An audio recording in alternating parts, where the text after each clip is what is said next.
और देखिए इस वक्त टीवी9 भारतवर्ष लगातार जो उत्तर प्रदेश के न्यूज मेकर्स हैं उनसे बात कर रहा है और इसी सिलसिले में एक और बड़ा फेस इस वक्त हमारे साथ है उत्तर प्रदेश की पॉलिटिक्स का। असीम अरुण उत्तर प्रदेश में पॉलिटिक्स में आए हैं। अभी अभी उत्तर प्रदेश में कानपुर के पुलिस कमिश्नर थे, पूर्व आईपीएस, और उन्होंने आज ही बीजेपी की सदस्यता ग्रहण की है। असीम जी हमारे साथ जुड़ चुके हैं। असीम जी, बहुत स्वागत है आपका टीवी9 भारतवर्ष पर।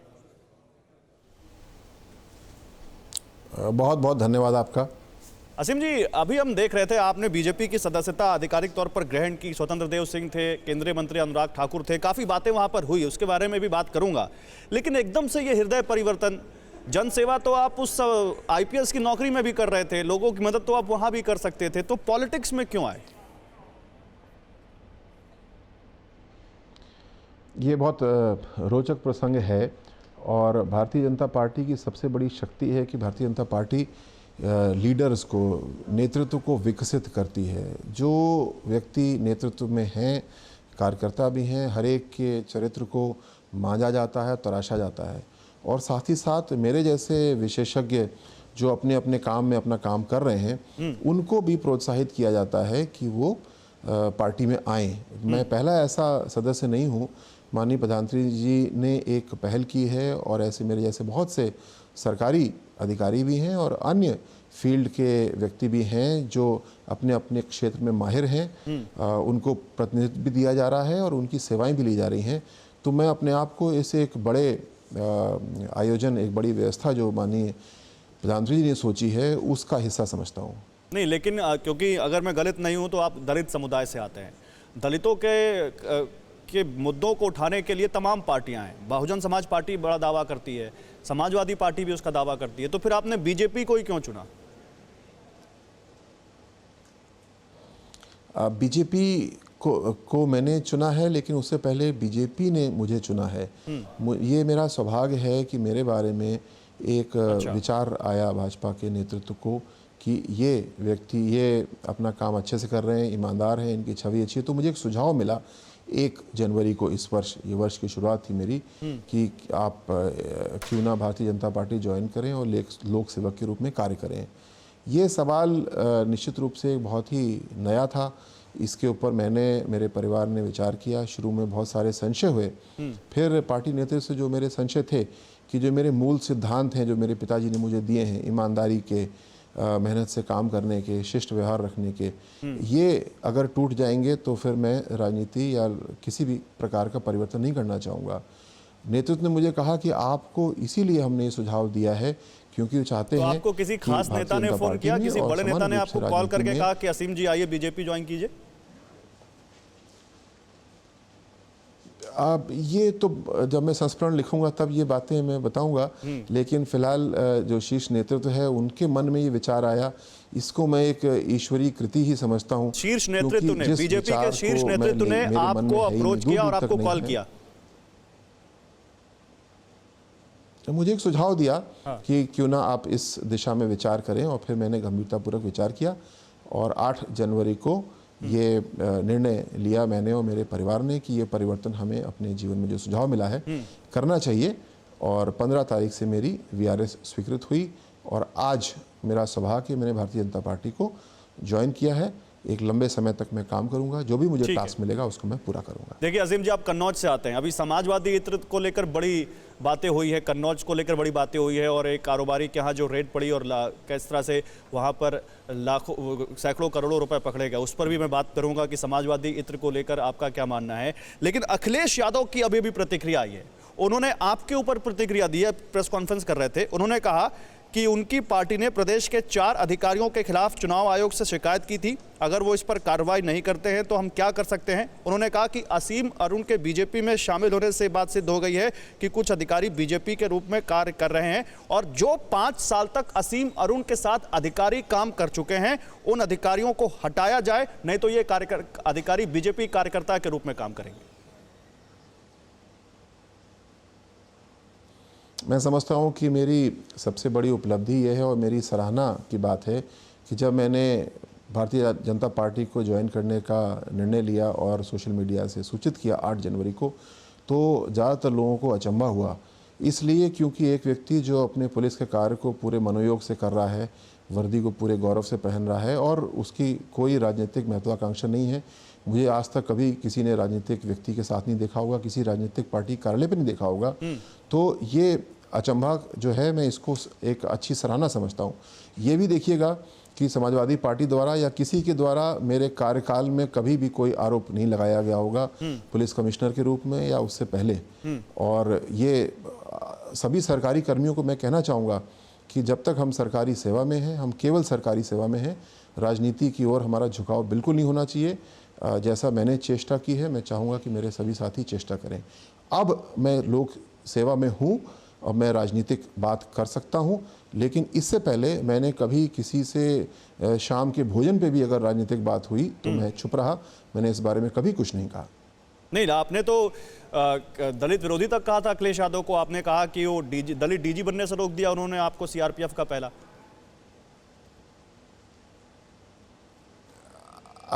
मैं असीम अरुण हूँ, आप शायद कंफ्यूज कर रहे हैं किसी अन्य। ठीक है, आपने नहीं कहा, ओके, माफी चाहता हूँ आपसे।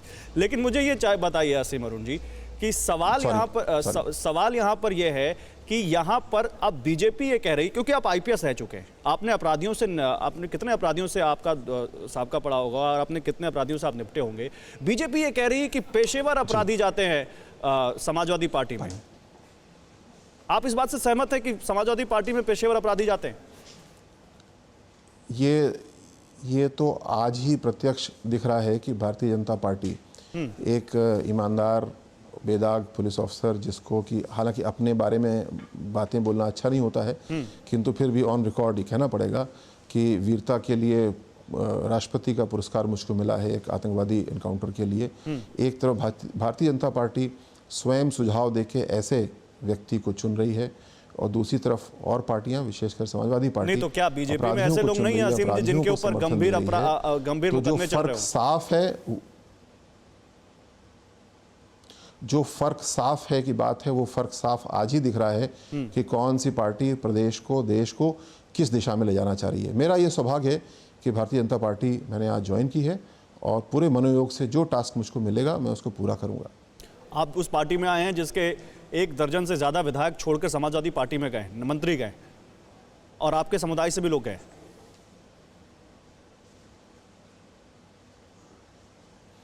अब ये मेरे लिए महत्वपूर्ण है कि मेरे जो मूल्य हैं और भारतीय जनता पार्टी के जो मूल्य हैं वो एक ही हैं, और उन मूल्यों के तहत, यानी उस पटरी, जिस पटरी पे मैं चल रहा था, मैं उसी पटरी पे चलूँगा। थोड़ा सा अंतर यह आएगा कि अब गति और तेज हो जाएगी। बाकी मेरे जीवन में या मेरे कार्यशैली में कोई परिवर्तन नहीं आएगा और मैं उसी ईमानदारी, एकाग्रता, मेहनत से काम करूंगा। तो क्या ये माने कि असीम अरुण का टिकट कंफर्म हो गया है और वो कन्नौज से विधानसभा चुनाव लड़ने जा रहे हैं? आपको कहा किसी ने? जो भी टास्क मुझको भारतीय जनता पार्टी, मेरी पार्टी देगी, मैं पार्टी में एक कई सारे अपने स्किल्स यानी कौशल लेकर के आ रहा हूँ। प्रणालीगत विकास के, टेक्नोलॉजी के, लोगों से कम्युनिकेट करने के मेरे जो स्किल्स हैं, कौशल हैं, उनको मैं प्रयोग करना चाहूँगा। पार्टी मुझे विश्वास है समय समय पे तरह तरह के टास्क मुझको देगी। कोई भी टास्क छोटा नहीं होता है। मैं हर टास्क को अपने पूरे मनोयोग से पूरा करूँगा। आप तैयार हैं? अगर आपको मौका मिलेगा तो आप चुनाव लड़ेंगे?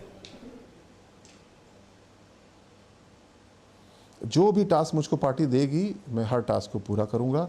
रही बात कि चुनाव लड़ना है कि नहीं लड़ना है, ये पार्टी तय करती है।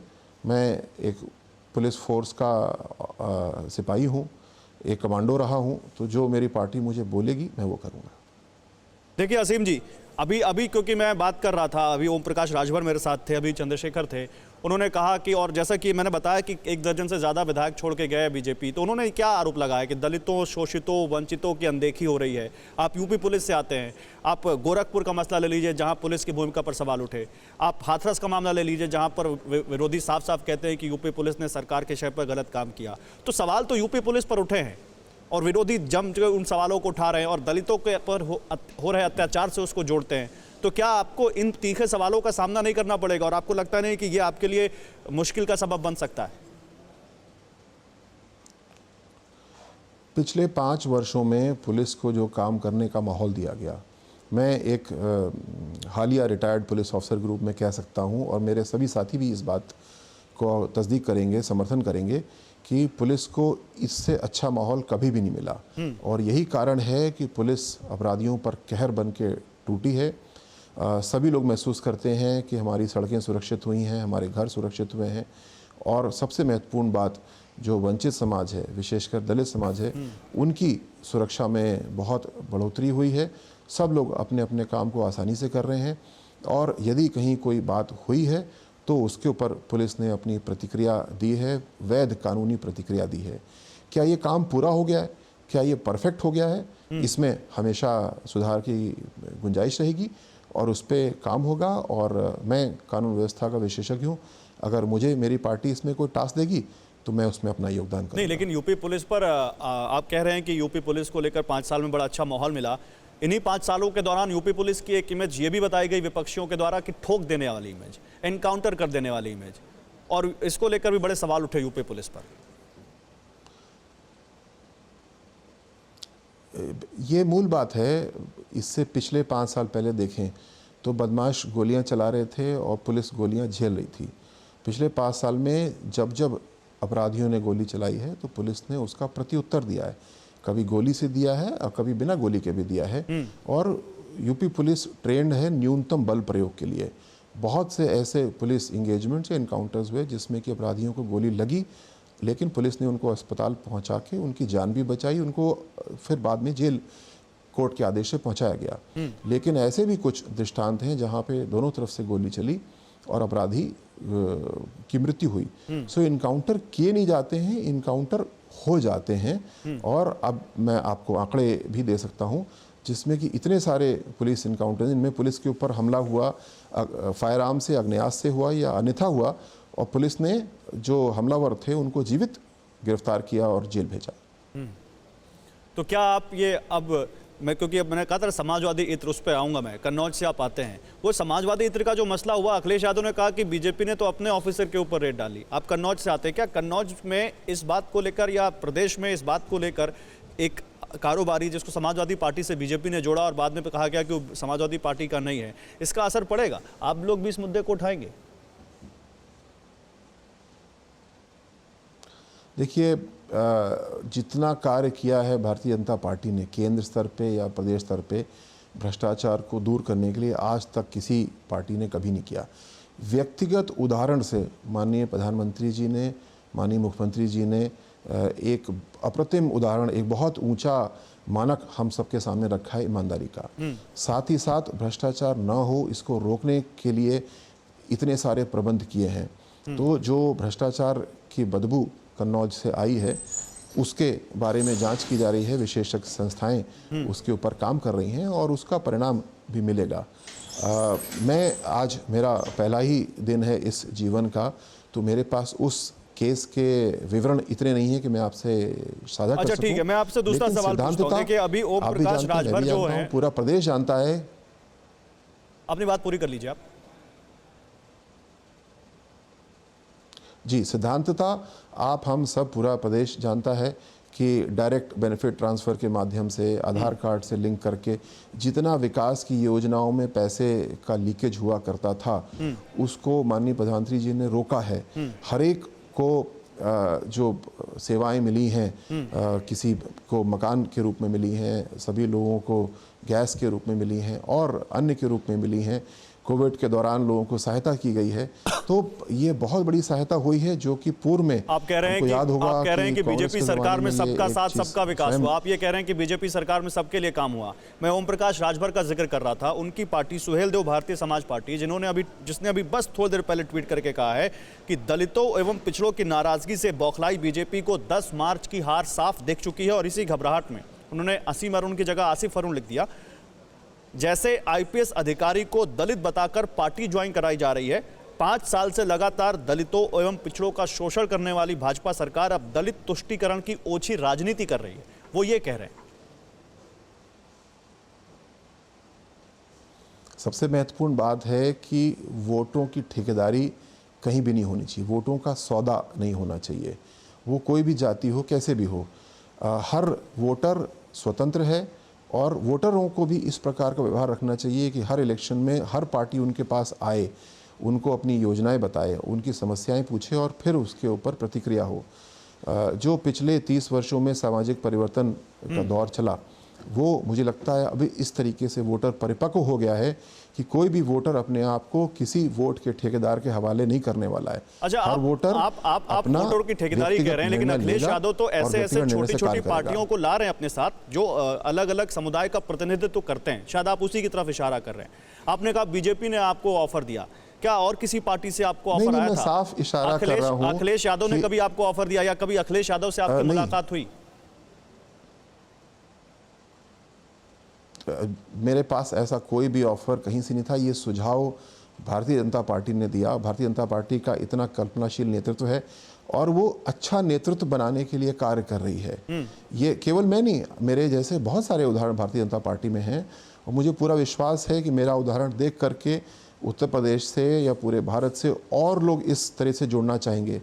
मैं क्योंकि सरकारी सेवक हूं तो मुझे पूर्णकालिक यानी रिटायर होकर के नहीं, लेकिन आप पार्टी में तो आ जाए हैं। आपकी विचारधारा तो बीजेपी के प्रति हो सकता है पहले से रही हो असीम जी। एक दिन में तो फैसला नहीं लिया होगा ना आपने? जी, फैसला मैंने 8 दिन में लिया है और जो मूल आधार हैं, सिद्धांत हैं, वो भारतीय जनता पार्टी के और जो मेरे पिताजी ने मुझे दिए उनमें कोई असमानता नहीं है। ईमानदारी, अखिलेश यादव से कोई मुलाकात नहीं हुई आपकी? उनकी तरफ से कोई ऑफर नहीं? नहीं, क्षमा चाहूंगा। ठीक है, एक छोटा सा सवाल, पर समय कम है। खादी और खाकी का फर्क समझा के जाएंगे हमारे दर्शकों को 30 सेकंड में, जो आप यहाँ पहले खादी से फिर खाकी से फिर खादी की तरफ। जरूर। खाकी, एक कहावत कही जाती है पुलिस में अच्छे व्यवहार को समझाने के लिए कि हर पुलिस वाला एक नागरिक है जो वर्दी पहने हैं और हर नागरिक एक पुलिस वाला है जो वर्दी नहीं पहने हैं। दोनों का ये अंतर है और यही खाकी और खादी का अंतर है। खाकी में हम समाज सेवा करते हैं, लोगों की सुरक्षा के लिए काम करते हैं, विधि के अनुसार चलते हैं एक वर्दी पहन के। खाकी में अब मैं एक सामान्य नागरिक हूँ, उन्हीं दायित्वों का निर्वहन करना है, लेकिन अब मेरे पास कानूनी अधिकार नहीं है और मैं एक समान नागरिक के रूप में उस पर। चलिए, उम्मीद करते हैं कि आप जो बातें कह रहे हैं समाज की भलाई के लिए काम करेंगे, आप उन बातों पर खरे उतरें। बहुत शुक्रिया आपका असीम अरुण जी हमसे बात करने के लिए। असीम अरुण बीजेपी में, जिन्होंने अभी बीजेपी की सदस्यता ली, कानपुर के कमिश्नर रह चुके हैं, पूर्व IPS, और बीजेपी की सदस्यता लेने के बाद पहला इंटरव्यू उन्होंने TV9 से बात करते हुए उन्होंने कहा कि उनको बीजेपी की विचारधारा अच्छी लगी, उनको वो सुझाव अच्छा लगा जो उनको दिया गया बीजेपी ज्वाइन करने का, और उसी से प्रभावित होकर उन्होंने बीजेपी ज्वाइन की। और वोटों की ठेकेदारी, किसी समुदाय की ठेकेदारी किसी पर्टिकुलर पार्टी के पास नहीं है। परवाह देश की, सोमवार से शुक्रवार रात 10 बजे TV9 भारतवर्ष पर।